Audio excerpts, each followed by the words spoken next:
Okay, so I am a Muslim. I'm a revert. I reverted to Islam like 13 months ago, and my dad is not a Muslim, but he always has a bunch of questions for me. You need to hear this. Last night we were having a conversation, and he asked me, he's like, I was looking into some stuff, and apparently nowhere in the Bible does it mention that Jesus is actually God. He told me that he had found out that the only reason people in Christianity say Jesus is God is because of scriptures that came after the Bible that some churches wrote saying what the Trinity is and saying that Jesus is God. And he told me this, which really opened my mind and thought like maybe there's a chance my dad does become a Muslim. He said, it doesn't make any sense. And I do listen to what you say and I understand with Islam how things are very cookie cutter. And I'm sitting there like the whole time while he's talking, like, oh my gosh, this guy isn't religious. He's barely looked into religion. And he already understands that the Trinity and Jesus being God makes zero sense. It's like we have the Quran and it says the oneness of Allah. It says, do not worship anything but Allah. Allah is the only God. It repeats that so many times. And that is the number one staple in Islam. It's the oneness of Allah.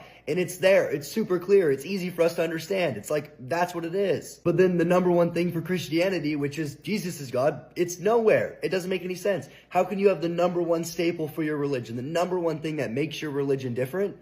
Not even in your own religious book. It makes no sense.